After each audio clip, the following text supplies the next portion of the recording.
Okay, now we're on to the hatching chick. All right, so we need some yellow for probably about like this portion in here, something like that.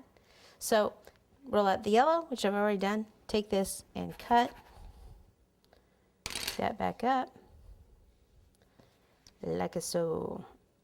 All right, so let's see, this would probably come like up and down. So what I want to do here, I have this geometric set over here. Bring it over here. That has different shapes in it and has some diamonds in it, or it has these shapes too. And these are great for if you have to cut out like little areas. So the hatching chick like this and right this here and here, that's where it's broken, where the egg is hatched and pieces are broken.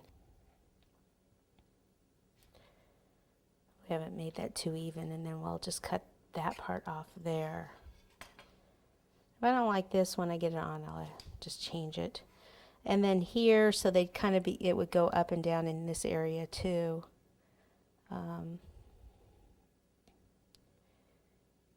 Some would be further down, so some of it you'd see the chick, more of the chick, and some you cut up higher, and then probably a lower one, and something about like that maybe. Some water on the back.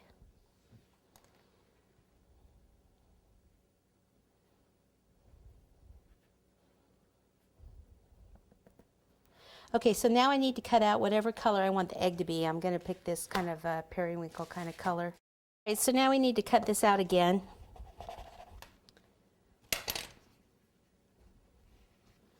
And we could just kind of cut this right in here where the head is.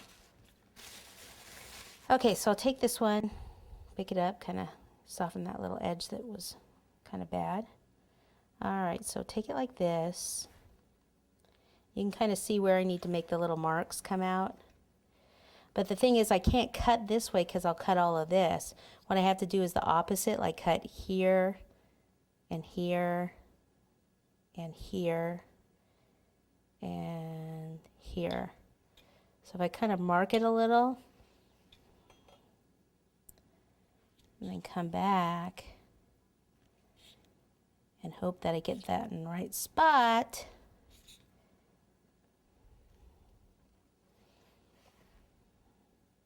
Like so. And it might be easier to stretch the yellow part out.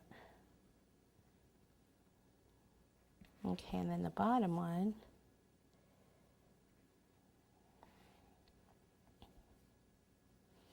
See, I just kind of go like this so I can kind of see where my lines were.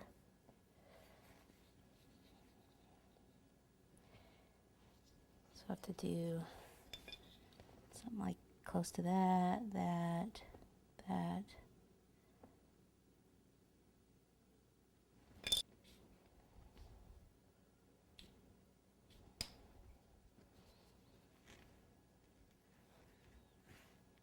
That should work. Alrighty, we're on a roll now, people.